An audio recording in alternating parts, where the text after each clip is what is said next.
Hello friends, नमस्कार। मेरा नाम है अंकुर गुप्ता और आप देख रहे हैं fly with me channel. Friends, इस वीडियो में हम बात करेंगे एग्रीकल्चर से महत्वपूर्ण टॉपिक्स। हम आज से शुरू करेंगे एग्रीकल्चर के सारे सब्जेक्ट्स। आज हम शुरू करेंगे, पहला सब्जेक्ट है हमारा एग्रीकल्चर एग्रोनॉमी, यानी कृषि सस्य विज्ञान। कृषि सस्य विज्ञान के अंतर्गत हम सारी चीज़ें कवर करेंगे। फसलों के बारे में सारी चीज़ें, जितनी फसल हो सकेगी सारी फसलें हम एग्जाम के तौर पर सारी चीज़ें कवर करेंगे और एग्जाम में पूछे जाने वाले प्रश्न भी हम सॉल्व कराएंगे। इसमें हम सबसे पहले हम उसकी डिफिनीशन को पहले देखेंगे कि उसकी उत्पत्ति कहाँ से हुई, यानी सस्य विज्ञान की उत्पत्ति कहाँ से हुई।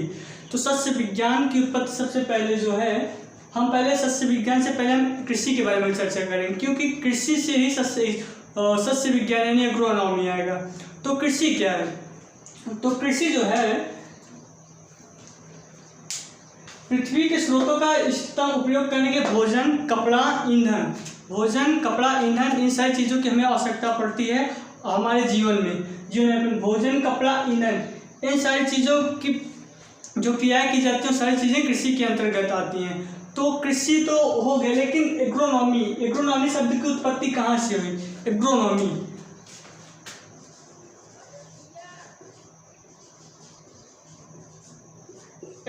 शब्द दो भागों में बटा है, एग्रोस प्लस नोमोस।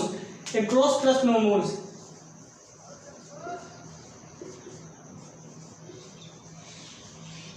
एग्रोस का अर्थ होता है खेती तथा नोमोस का अर्थ होता है प्रबंधन करना। यानी कि एग्रोस का अर्थ होता है खेती या भूमि, यानी इसका अर्थ होता है खेत या भूमि, ठीक है। और नोमोस का अर्थ होता है प्रबंधन करना।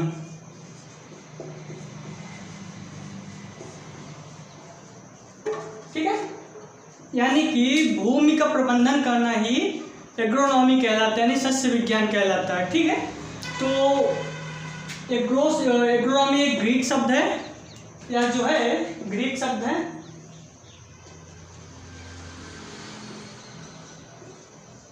एग्रोनॉमी जो है एक ग्रीक शब्द है और इसमें बहुत सारे डिफिनेशंस हैं। जैसे डॉक्टर C.R. बाल के अनुसार सस्य विज्ञान फसल उगाने की कला और विज्ञान है। यानी C.R. बाल के अनुसार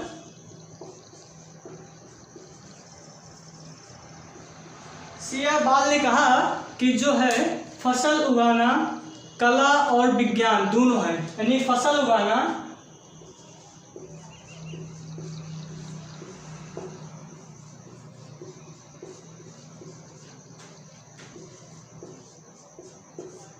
कला और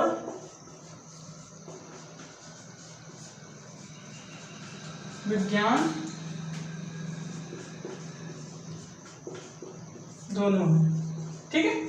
ये C.R. बाल के अनुसार हुआ, ठीक है। C.R. बाल के अनुसार फसल उगाना कला और विज्ञान दोनों है, ठीक है। उम्मीद करता हूँ समझ में आया होगा आपको। अब इसके बाद हम चर्चा करें, हमारा जो अगला टॉपिक, नेक्स्ट टॉपिक है वो होगा कि फसलों का महत्व एवं उनका वर्गीकरण, importance of crops and theirs classification, यानी कि फसलों का महत्व एवं उनका वर्गीकरण। तो इसमें हम चर्चा करेंगे कि फसलों का वर्गीकरण करेंगे और ऋतुओं के आधार पर वर्गीकरण करेंगे, ठीक है। ऋतुओं के आधार पर और जीवन चक्र के आधार पर। और फसलों का आर्थिक वर्गीकरण, 3 चीज़ें इसमें कवर करेंगे, ठीक है। डिफिनीशन ऑफ क्रॉप्स, यानी फसल की परिभाषा। फसलों का ऐसा समूह, यानी कि पौधों का ऐसा समूह जिससे मनुष्य किसी न किसी रूप में उपभोग के लिए उगाता है। पौधों का ऐसा समूह जो मनुष्य किसी न किसी अपने उपभोग के लिए उगाता है, वह फसल कहलाता है। यानी अपने जीवन यापन के लिए जो चीज़ें वह उगाता है वो फसल कहलाती है। जैसे गेहूँ, धान, ज्वार, बाजरा, मक्का, मूंगफली, ये सारी चीज़ें, आलू, ये सारी चीज़ें मनुष्य अपने जीवन यापन के लिए उगाता है। तो इसमें उगाता है तो इस जलवायु के द्वारा, मतलब कि इस जलवायु परिवर्तन जब होता है तो क्योंकि जलवायु, जिस फसल की इसका सीजन होगा वो फसल को जिस जलवायु चाहिए वो उसी ऋतु में उसे उगाया जाएगा। ना कि जैसे अगर धान के सीजन में हम गेहूं को उगाएं तो कुछ हमें प्रॉफिट नहीं मिलेगा। और वही अगर गेहूं के सीजन में गेहूं को उगाएं तो उसमें हमको पूरा 100% प्रॉफिट मिलेगा। तो ठीक उसी प्रकार क्या होता है कि इसमें जो है हम फसलों का वर्गीकरण जो है ऋतुओं के आधार पर पहले करेंगे। ठीक है, ऋतुओं के आधार पर हम पहले फसलों का वर्गीकरण करेंगे। ठीक है, तो पहले हम ऋतुओं के आधार पर हम वर्गीकरण करेंगे, क्योंकि इसमें 3 प्रकार के वर्गीकरण होते हैं। पौधों के पहले तो ऋतुओं के आधार पर वर्गीकरण, फिर पौधों के जीवन चक्र के आधार पर वर्गीकरण और फिर फसलों का आर्थिक वर्गीकरण। 3 चीजें होती हैं। तो हम सबसे पहले ऋतुओं के आधार पर वर्गीकरण करेंगे। ऋतुओं के आधार पर 3 प्रकार की होती हैं। इसमें जो है रबी, खरीफ, जायद, यानी रबी, खरीफ, जायद।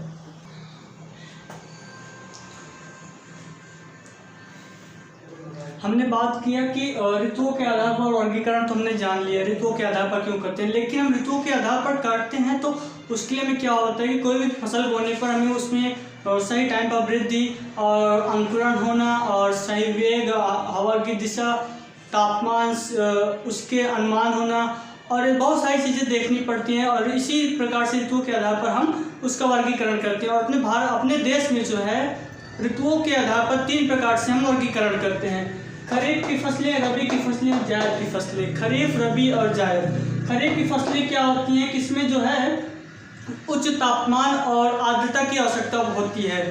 हाँ ठीक है, लेकिन जहाँ बरानी क्षेत्र, बरानी यानी कि जहाँ सिंचाई के साधन ना हो, जिस भूमि पर सिंचाई के साधन ना हो उसे बरानी भूमि कहते हैं। आपको टेंशन नहीं लेना है। अगर याद आता है 1 नंबर नॉप्टिकल में कि बरानी फसल किसे कहते हैं और बरानी किसे कहते हैं, बरानी क्या है, तो अगर उसमें 4 ऑप्शन देंगे, उसमें एक दिया है जहाँ भूमि सिंचाई मतलब कि सिंचाई के साधन ना हो, भूमि में जहाँ सिंचाई के साधन हो उसे बरानी भूमि कहते हैं। और ठीक है, तो उच्च तापमान और आर्द्रता की आवश्यकता पड़ती है और जहाँ बरानी सिंचाई के साधन ना हो वहाँ पर हम पहले यानी कि जून जुलाई में बो लेते हैं। ठीक है, बरानी में। और उसके बाद जहाँ सिंचाई के साधन होते हैं वहाँ हम पलेवा करके जो है खेती कर सकते हैं, यानी बो सकते हैं। ठीक है, तो इसमें हो गया सीजन एक जो है, और सीजन हो गया एक फसलों और फसल के नाम। तो खरीफ फसल में क्या होता है, खरीफ फसल में कौन कौन सी बुआई की जा सकती है। खरीफ फसल में मक्का, ज्वार, धान, मूंग, सोयाबीन, जूट व कपास आदि हैं। यानी कि मक्का, ज्वार, धान, मूंग, सोयाबीन, जूट व कपास आदि हैं।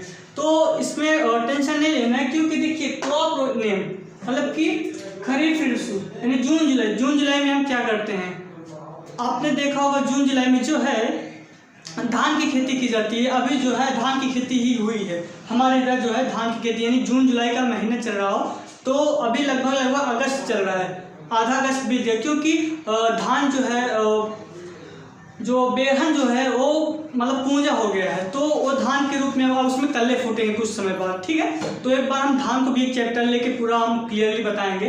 तो ये हो गया क्रॉप यानी खरीफ ऋतु की बात हो गई। ठीक है, अब हम बात करते हैं रबी की फसलें, यानी रबी की फसलें। ठीक है, तो अक्टूबर इसका जो सीजन होता है अक्टूबर नवंबर में, तो इसमें क्या होता है उच्च ताप, यानी उच्च ताप और दीर्घ प्रदीप्ति काल की आवश्यकता पड़ती है। लेकिन जब इसमें जो है जब इसका अंकुरण प्रारंभिक वृद्धि होती है अंकुरण की, तो ठंडी जलवायु व अल्प प्रकाश की आवश्यकता होती है।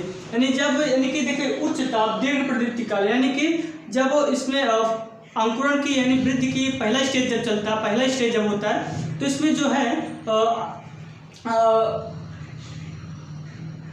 इसकी जो जलवायु ठंडी होती है इसलिए उसमें अल्प प्रकाश काल की आवश्यकता पड़ती है। लेकिन इनको जब पकने का तापमान होता है, जो पकने का तापमान हो वो होता है दीर्घ प्रदीप्ति काल की आवश्यकता पड़ती है, यानी लंबे समय तक। ठीक है, तो इसमें जो इसकी जो फसलें हैं वो हैं जौ, चना, जई, मटर, सरसों, लहसुन व आलू आदि हैं। यानी कि आलू और मटर और सरसों ये लगभग मिश्रित फसलें मानी जाती हैं। ठीक है, मिश्रित फसलों के बारे में चर्चा करेंगे अभी।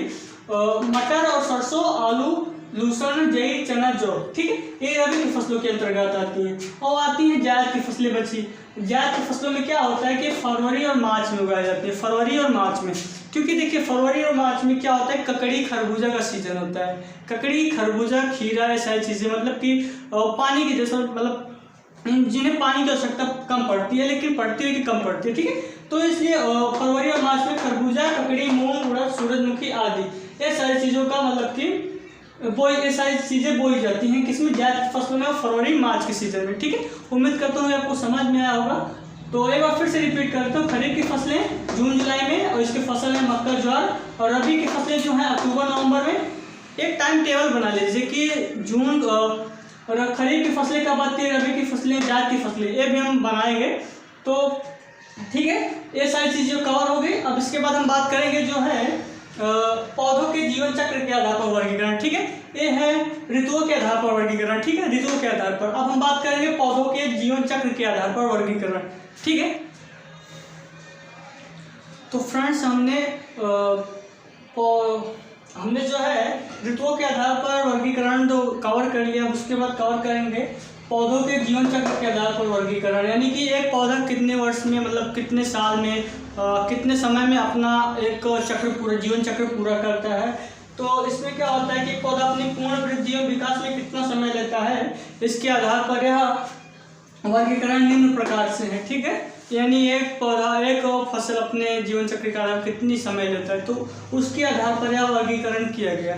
ठीक है, तो पहला जो है एक वर्षीय पौधा, दूसरा है द्विवर्षीय पौधा, तीसरा है बहुवर्षीय पौधा। ठीक है, तो एक वर्षीय पौधे में क्या होता है कि यह जो है इसके अंतर्गत जो सारी फसलें आती हैं वो एक वर्ष या एक वर्ष से कम समय लेती हैं। ठीक है, यानी कि पूरा अपने जीवन काल के लिए एक वर्ष या एक वर्ष से भी समय कम लेती है, और पकने से उगने से लेकर के पकने तक। ठीक है, उगने से लेकर पकने तक यह जो है एक वर्ष या एक वर्ष से कम समय लेती है। इसका जो फॉर एग्जांपल उदाहरण है गेहूं, जौ, ज्वार, मूंग, सरसों आदि हैं। ठीक है, ये जो है एक वर्ष से कम या एक वर्ष से समय लेती है। कुछ वैरायटीज होती हैं जो एक वर्ष लेती हैं, बाकी कुछ वही लगभग जौ या सरसों की कुछ वैरायटीज हैं जो एक वर्ष लेती हैं, बाकी का एक वर्ष कोई फसल लेती नहीं है। ठीक है, तो जो एक वर्ष या एक वर्ष से कम समय ले वो एक वर्ष ही के अंतर्गत आती है। ठीक है, इसमें क्या होता है गेहूं, ज्वार, मूंग, सरसों आदि ये सारी फसलें हो गई। अब आते हैं दूसरे पर द्विवर्षीय पौधे, इसमें जैसे प्याज और चुकंदर। ठीक है, द्विवर्षीय पौधे में क्या होता है, हाँ, तो द्विवर्षीय पौधे में क्या होता है कि ये जो है पहले साल, यानी पहले साल में क्या करते हैं, एक वर्ष से पहले वर्ष में ये जो है अपनी वानस्पतिक वृद्धि करते हैं। ठीक है, ये जो है अपनी पहले वानस्पतिक वृद्धि करते हैं, उसके बाद दूसरे वर्ष में फूल व बीज तैयार करते हैं। ठीक है, फूल व बीज तैयार करते हैं, तो इसके अंतर्गत प्याज और चुकंदर आदि जैसी फसलें आती हैं। अब आते हैं बहुवर्षीय पौधे के अंतर्गत। तो बहुवर्षीय पौधे के अंतर्गत जो होता है यह जो है एक वर्ष है 2 वर्ष में फूल व बीज आने पर अभी अपने जीवन चक्र जारी रखता है। ठीक है, यह जो है 1 वर्ष से 2 वर्ष में, यानी 1 वर्ष या 2 वर्ष में जो है ये अपना फूल और बीज आता है। इनके 1 वर्ष से 2 वर्ष के अंतर्गत बीज आता है। ठीक है, फिर उसके बाद ये अपना फिर भी जीवन चक्र चालू रखते हैं। तो इसके अंतर्गत जो है, इसके अंतर्गत लूसर्न की फसलें आती हैं। किसकी, जैसे लूसर्न यानी कि रिचका।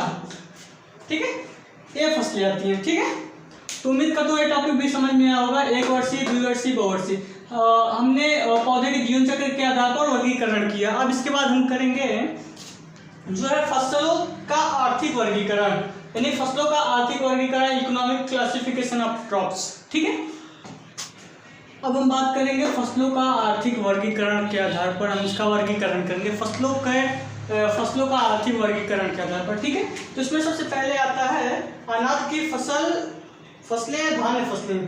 ठीक है, इसमें जो पहला आता है अनाज की फसलें या धान्य फसलें। ठीक है, इसके अंतर्गत, ठीक है फ्रेंड्स, तो हाँ हमने देखा कि अनाज की फसलें या धान्य फसलें, इसके अंतर्गत क्या होता है कि इसमें जो अनाज की फसलें होती हैं जैसे गेहूं हो गया, चावल हो गया, सारी चीज़ें आती हैं। तो ठीक है, अनाज की फसलों में या धान्य फसलों में क्या होता है कि सबसे पहले बात करते हैं फसलों का आर्थिक वर्गीकरण क्यों किया गया, क्योंकि इसे देखो सस्य वैज्ञानिक वर्गीकरण भी कहा जाता है। ठीक है, इस वर्गीकरण को, और यह वर्गीकरण बहुत ही महत्वपूर्ण वर्गीकरण है और इसमें उपयोग की दृष्टि से निम्न भागों में विभाजित की गई। इसमें लगभग 12-13 भाग हैं। अनाज की फसलें, दलहनी फसलें, तिलहनी फसलें, धान्य फसलें, क्या बोलते हैं फल वाली फसलें, उद्दीपक फसलें, शर्करा फसलें, चारे की फसलें, तिलहन फसलें, दलहन फसलें और जड़ और ट्यूबर फसलें और नकदी फसलें, सब्जी फसलें, बहुत सारी फसलें इसके अंदर, मसाले वाली फसलें या उद्दीपक फसलें, बहुत सारी चीज़ें, बहुत सारी फसलें इसके अंतर्गत आती हैं।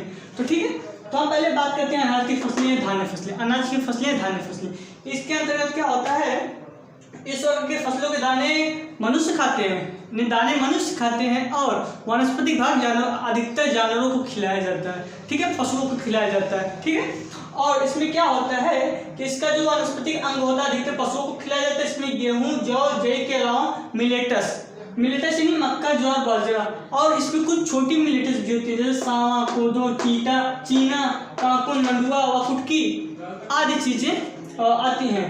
इसमें क्या है कि breads producting grains known as an circle. ठीक है, और इसके बाद आता है दलहनी फसलें। इसका जो मुख्य स्रोत है दलहनी फसलें यानी कि दाल वाली फसलें, पल्स क्रॉप्स। ठीक है, दलहनी फसलों में इसका जो मुख्य स्रोत होता है वो होता है प्रोटीन मतलब दलहनी फसलों में दालों में अक्सर प्रोटीन अधिकता पाया जाता है, जैसे अरहर, मूंग दाल, मूंग हो गया, अरहर हो गया, चना हो गया, ये सारी चीज़ें दलहनी फसलों के अंतर्गत आती हैं। ठीक है, तो अब इसके बाद हम बात करते हैं, इसके बाद आएंगी तिलहनी फसलें और रेशे वाली फसलें। ठीक है, तो तीसरा है तिलहन फसलें, चौथा है रेशे की फसलें, पांचवा चारे की फसलें, छठा है शर्करा की फसलें। ठीक है, शर्करा की फसलें, शुगर वाले फसलें मतलब चीनी वाली फसलें जिसे बोलते हैं शर्करा। ठीक है, तिलहन फसलें, ऑयल सीड्स, इसमें अदलहनी और दलहनी फसलें दोनों मिक्सअप होती हैं। ठीक है, जैसे सरसों, राई, तोरिया, दुआ, सूरजमुखी, अरंडी, कुसुम, ये सारी चीज़ें। ठीक है, ये दलहनी और दलहनी दोनों मिक्स होती हैं इसमें, तिलहनी वाले में। इसमें क्या होता है कि इनके बीजों से जो है तेल प्राप्त किया जाता है।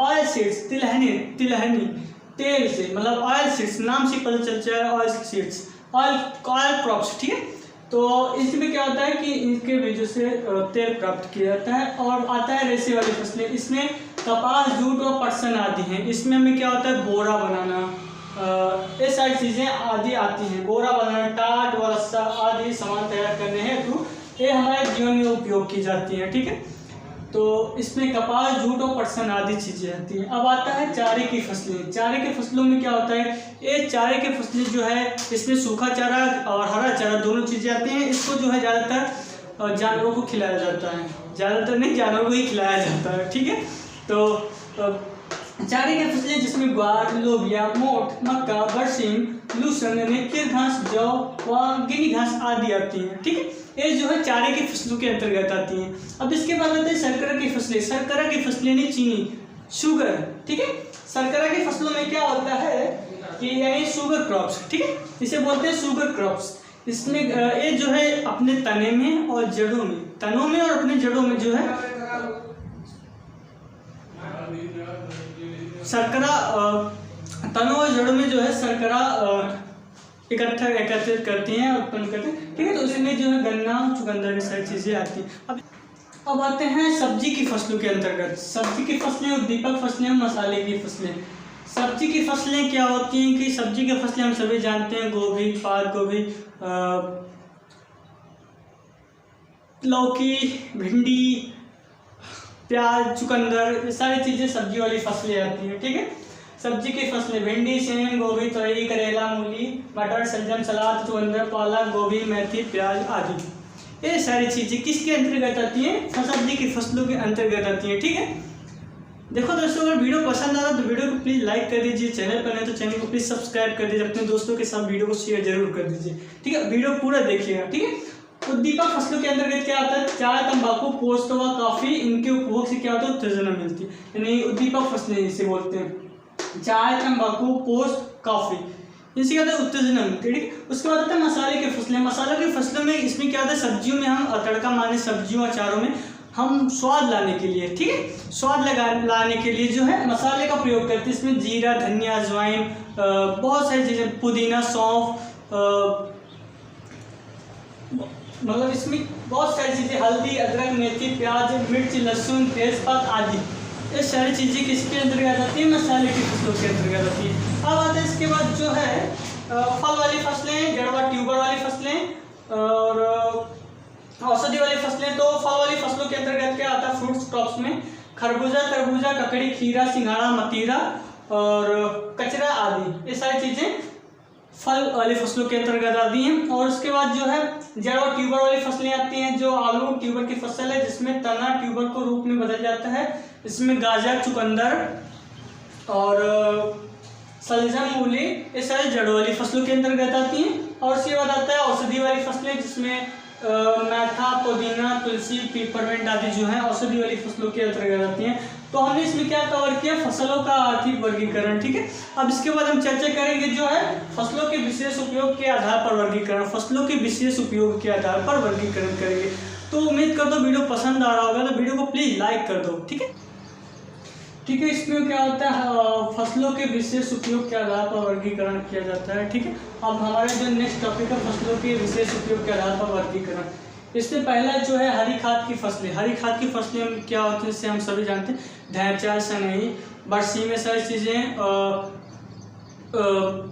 हरी खाद की फसलें होती है। इसका प्रयोग हम क्या करते हैं, जैसे कि हम ढैंचे, पहले हम इसमें दलहनी फसलें बेहतर, दलहनी फसल को पहले खेत में लगाएंगे और जब बड़ा हो जाता है उसके बाद उसी खेत में हम दबा देते हैं, क्योंकि इसमें जब दब जाता है तो नाइट्रोजन की मात्रा अधिक हो जाती है। उसके बाद हमें जो है मृदा में कार्बनिक पदार्थ बढ़ाने के लिए आमतौर पर हम दलहनी फसलों को उगाते हैं, तो इससे हरी फसलें या हरी खाद बन जाती हैं, ठीक है। इसमें क्या आता है, बरसीम, सनई, ढैंचा, ये सारी आदि चीज़ें आती हैं। उसके बाद आता है मृदा आरक्षक फसलें, यानी कवर क्रॉप्स जिसे बोलते हैं, मृदा आरक्षक फसलें। मृदा आरक्षक फसलों में क्या होता है कि एक मृदा कटाव, भूमि कटाव, मृदा क्षरण और ये सारी चीज़ें, जैसे जल भराव से मृदा कटाव होता है, ये सारी चीज़ों से रोकती है। जिसमें क्या होता है, मूंग, लोबिया, उड़द, सारी चीज़ें बोई जाती हैं। उसके बाद आता है अंतर्वर्ती फसलें। अंतर्वर्ती फसलें जिसे कैच क्रॉप्स बोलते हैं, और इसमें जो है किन्हीं कारणों से जब प्रमुख फसल खेत में नष्ट हो जाए तो बोने में देर हो जाए तो उसके स्थान पर कम समय में तैयार होने वाली फसलों को अनुवर्ती फसलें कहते हैं। या दो मुख्यतः फसलों के बीच की शीघ्र तैयार होने वाली फसलें ली जाती है, इसके अंतर्गत अंतर्वर्ती फसलें कहलाती हैं। जैसे मक्का और गेहूं के बीच के समय में तोरिया ले लेना, मक्का और गेहूं के बीच के समय में तोरिया ले लेना, ठीक है, ये हो गया। और जैसे चीना, मूंग, सांवा, तोरिया, इसकी जो प्रमुख फसलें। उसके बाद आता है कीट आकर्षक फसलें। कभी कभी प्रमुख फसल जो कीट पतंगों की बीमारी से बचाने के लिए खेत में उनके चारों ओर किनारे पर या अन्य फसलें उगा ली जाती हैं। उसके बाद बीच में जो है कीट पतंगे उन पर आकर्षित हो जाती हैं, उनके आक्रमण से बचा लेती है। जैसे कपास की फसल में गुलाबी कीट से बचाने के लिए कपास के चारों ओर भिंडी की फसल उगाते हैं, ठीक है। इसे भिंडी ट्रैप क्रॉप्स भी कहते हैं। मतलब कि कपास में क्या होता है कि गुलाबी रोग बहुत ही हानिकारक रोग होता है। कपास का जो रोग है हम इसके बारे में चर्चा करेंगे। कपास का रोग क्या होता है, इसमें गुलाबी रोग होता है। तो उसको मतलब कि कीटों से बचाने, कीट पतंगों से बचाने के लिए क्या करते हैं, उसके चारों तरफ भिंडी की फसलें लगा लेते हैं, तो वो उस पर आकर्षित हो जाती हैं और जो कपास की फसलें होती है वो सुरक्षित रहती है, ठीक है। इसे बोलते हैं इससे जो है भिंडी ट्रैप क्रॉप कहलाती है, यानी भिंडी ट्रैप क्रॉप भी इसे बोलते हैं, ठीक है, भिंडी ट्रैप क्रॉप। उसके बाद आता है रक्षक फसलें, यानी गार्ड क्रॉप्स। इसमें मुख्यतः रक्षा करने वाले के उद्देश्य पर खेत के चारों ओर बो जाता है। जैसे गन्ने के चारों ओर पटसन, अरंडी, अरहर आदि बो देते हैं। मक्का के चारों ओर ज्वार बो देते हैं, ठीक है। और तो मक्का के चारों ओर ज्वार बो देना और गन्ने के चारों तरफ पटसन, अरहर, सारी चीजें बो देना है रक्षक फसलों के अंतर्गत आती हैं, ठीक है। अब आता है पोषक फसलें, एंडर्स क्रॉप्स। जब किसी फसल को मिलाकर बोने से दूसरी फसल को लाभ होता है तो उसमें पोषक फसल कहलाते हैं। यानी कि जब किसी फसल को मिलाकर दूसरी फसल को लाभ होता है, जैसे कि मिश्रित फसलें, हमने अभी बात की थी इसके पहले, मिश्रित फसलें। जब कोई दो फसल को बोते हैं, उसमें जब दो फसल को मिक्स करके बोते हैं, तब दूसरी फसल को अगर लाभ होता है तो क्या कहलाती हैं, वो कहलाती हैं पोषक फसलें, ठीक है।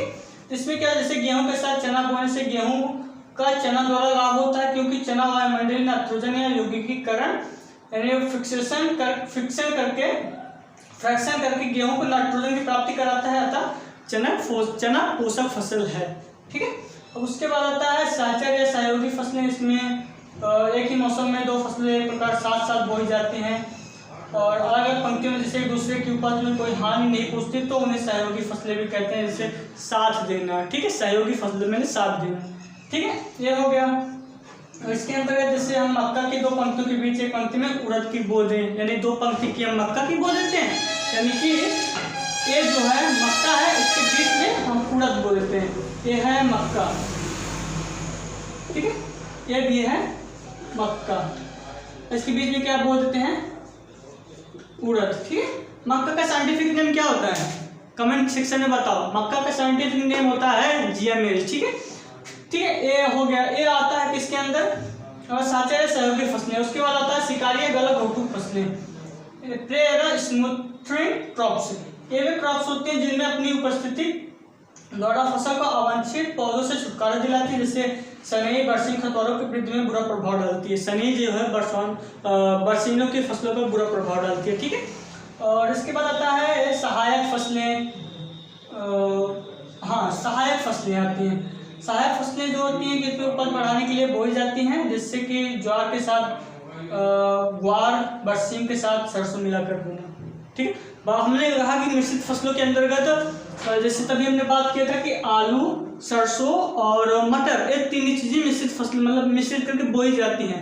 वैसे मिश्रित फसलें बहुत होती हैं लेकिन ये तीनों चीजें बोई जाती हैं। तो अभी हमने बात किया क्या, बरसीन के साथ सरसों को मिक्स करना। ठीक है, बरसीन के साथ सरसों को मिक्स करने से क्या होता है, सहायक फसलों के अंतर्गत आती हैं, जिसे आर्गुमेंटिंग क्रॉप्स भी बोलते हैं। अब उसके बाद आता है नाभी फसलें यानी हब क्रॉप्स। जैसे किसी क्षेत्र में फसल चक्र में सबसे अधिक आर्थिक लाभ देने वाली फसल को नाभी फसलें कहते हैं, जैसे शहरों के निकट सब्जी की फसलें बोना। ठीक है, जैसे शहरों के निकट नाभी फसलें, मतलब कि जैसे शहरों के निकट अगर हम सब्जी की फसलें बोते हैं तो उससे में प्रॉफिट होगा। हम क्या करेंगे, सब्जी को जाके बाजार में बेचेंगे, मतलब वहाँ पे बेचेंगे शहरों में, क्योंकि गांव में सभी खेती करते हैं तो गांव में तो उतना कुछ होगा नहीं व्यापार, इसलिए शहरों में इसी क्या बोलते हैं, नाभी फसलें यानी हब क्रॉप्स बोलते हैं। तो ये जो है शहरों में इसे बोलते हैं, शहरों के समीप जाके बोलते हैं, फिर उसे शहर में ट्रांसपोर्ट करते हैं, नहीं बेचते हैं। ठीक है, अब उसके बाद आता है ट्रक फसलें, ट्रक क्रॉप्स। ऐसी फसलें जिनकी प्रति हेक्टेयर पैदावार टनों में होती है तथा जिन्हें दूरस्थ बाजारों में बेचने के लिए पैदा किया जाता है, जैसे आलू व अन्य सब्जियां। अभी हमने कहा कि सहायक नाभी फसलें, नाभी फसलों में सब्जी को जो है शहर के समीप बोते हैं और उसे वहीं ट्रांसपोर्ट कर देते हैं, मतलब बेच देते हैं। ठीक है, अब उसके बाद आता है क्या, ट्रक फसलें। ऐसी फसलें जिनमें प्रति हेक्टेयर में टन उत्पादन हो, ट्रक के बराबर उत्पादन, उसे क्या करते हैं, एकत्र दूसरे शहर जैसे गांव से शहर में ट्रांसपोर्ट करते हैं। ठीक है, गांव से शहर में उसको ट्रांसपोर्ट करते हैं और जिनमें दूरस्थ बाजारों में यानी गांव से शहर में ट्रांसपोर्ट करेंगे, और उसमें क्या होता है कि भेजने के लिए इसे जो है उत्पादित किया जाता है। उसमें क्या होता है, जिससे आलू व अन्य सब्जियां। ठीक है, उम्मीद करता हूँ वीडियो पसंद आएगा। ये सारी चीज़ें आपको हमने क्या क्या कवर किया, हमने इसमें कवर किया एग्रोनॉमी की उत्पत्ति कहाँ से हुई, एग्रीकल्चर की हमने बात करी, और फसलों का वर्गीकरण और किस आधार पर, हमने 4 आधार पर बात करा। ये जो हमारा चौथा है, पहला था हमने ऋतुओं के आधार पर वर्गीकरण किया था, जिसमें खरीफ, रबी और जायद की फसलें आई थी। दूसरा था पौधों के जीवन चक्र के आधार पर वर्गीकरण, इसमें क्या होता है कि 1 वर्षीय, 2 वर्षीय, बहुवर्षीय फसलें आती हैं। उसके बाद हमने फसलों का आर्थिक वर्गीकरण इकोनॉमिक के बेस पर हमने इसका चर्चा किया था। उसमें क्या आया था, धान्य फसल, दलहनी, तिलहनी, रेशे वाली फसलें, चारे वाली फसलें, शर्करा, उद्दीपक, मसाले, फल वाली, सब्जी वाली, जड़ ट्यूबर वाली फसलें, ये सारी चीज़ें हमने बात करी थी। अब उसके बाद हमारा जो नेक्स्ट टॉपिक होता है फसलों के विशेष उपयोग के आधार पर वर्गीकरण है। फसलों के विशेष उपयोग के आधार पर, विशेष उपयोग यानी कि जैसे हरी खाद में क्या हो गया, बरसीन हो गया और ढैंचा हो गया, सनी हो गई सर जी, हरी खाद के अंदर जो कार्बन के लिए उत्पाद की जाती है। ठीक है, और मृदा रक्षक फसलें, अनवर्ती फसलें, नकदी फसलें, पोषक फसलें, रक्षक फसलें, शिकारी फसलें, नाभी फसलें, ट्रक फसलें और सहायक फसलें। तो उम्मीद करता हूँ वीडियो आपको पसंद आया, तो वीडियो को प्लीज़ लाइक कर दीजिए, अपने दोस्तों के साथ शेयर जरूर कर दीजिएगा। तो मिलते हैं नेक्स्ट वीडियो में, लेकिन इसमें आपको 2 प्रश्न दिए जाएंगे। एक प्रश्न है सस्य विज्ञान की परिभाषा दीजिए। ठीक है, सस्य विज्ञान की परिभाषा सभी दे सकते हैं, सस्य विज्ञान की परिभाषा और फसलों का आर्थिक वर्गीकरण। फसलों का आर्थिक वर्गीकरण को आप 4 भाग में डिवाइड करेंगे। चारों को अलग अलग डिफाइन करेंगे। आप अपने शॉर्ट आंसर में डिवाइड करें ताकि आपको याद हो जाए। जैसे कि हम उसमें क्या कर लेंगे, जैसे हम पहले अगर बात करेंगे रबी खरीद जायद की, तो उसमें हम एक सर्कल बनाएंगे। सर्कल बनाने के बाद उसमें क्या करेंगे, एक सर्कल बनाएंगे, इसको हम 3 भागों में डिवाइड कर देंगे। ठीक है, रबी खरीद जायद ये सारी चीज़ें हम इसमें कर देंगे। इसमें फिर रबी की फसलें जून जुलाई, फिर अक्टूबर नवंबर। हाँ, हमने उसमें जो क्या होता है कि जिससे इसमें हमने बात की थी रबी की फसलों में क्या होता है, गेहूँ जो है ना अंततः दिसंबर में बोया जाता है। ठीक है, गेहूँ की फसलें अंततः दिसंबर तक बोई जाती हैं। ठीक है, हमने एम में भूल गया था। और इसमें उसके बाद क्या करते हैं, जैसे कि इसको जून जुलाई करते हैं। जून ये हो गया किसका हो गया, ये हो गया खरीफ का। ठीक है, खरीफ का हो गया। अब इसके बाद इसमें क्या करेंगे, जून जुलाई। अब आएगा रबी की फसलों में क्या करेंगे हम, अक्टूबर नवंबर।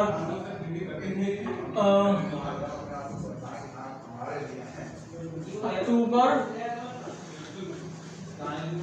नवंबर, इसमें क्या होता है, इसमें आता है खरीफ, इसमें रबी की फसलें आती हैं। अब इसको क्या करेंगे हम, मार्च फरवरी मार्च। फरवरी मार्च में क्या कर देंगे हम, खरीफ हो गया, रबी हो गया। अब इसमें क्या करेंगे, जायद। ठीक है, अब देखो भाई इसमें सीधा सिंपल क्या होता है, खरीफ रबी जायद हो गया। इसमें हम क्लासिफिकेशन कर देंगे, इसका वर्गीकरण करेंगे। उसके बाद उसके आधार पर हम फसल को बांट देंगे। तो सिंपल ये याद करने का फॉर्मूला होता है एक सर्कल के। आप जिस बेस पर याद, आपको जैसे याद हो, एक सर्कल गोला बनाओ, गोला बनाएंगे उसको इस पार्ट में, फिर इसके बाद हम ये साइड से ऐसा चीज़ हम इसको लाइन बाय लाइन एक एक सीढ़ी हम तैयार करेंगे ना। ठीक है, तो उम्मीद करता हूँ वीडियो पसंद आए तो वीडियो को प्लीज़ लाइक कर दीजिए, अपने दोस्तों के शेयर जरूर कर दीजिए। और चैनल पर पहली बार आए चैनल को प्लीज़ सब्सक्राइब कर दीजिए। इस पर हम आपको करंट अफेयर्स के वीडियोस और करंट अफेयर्स, एग्रीकल्चर से रिलेटेड सारी चीज़ें हम बात डिस्कस करेंगे। आपको जो कन्फ्यूजन हो आप कमेंट सेक्शन में जरूर बता सकते हैं। आप हमारे इंस्टाग्राम चैनल पर भी जुड़ सकते हैं। इंस्टाग्राम चैनल का नाम है OnlyIAS 2.0 और एक इंस्टाग्राम चैनल का नाम है इट्स अमन गुप्ता ऑफिशियल। ठीक है, तो उम्मीद करता हूँ वीडियो पसंद आएगा तो वीडियो को लाइक कर दीजिए, अपने दोस्तों के साथ शेयर जरूर कर दीजिए। तो मिलते हैं नेक्स्ट वीडियो, तक के लिए जय हिंद जय भारत।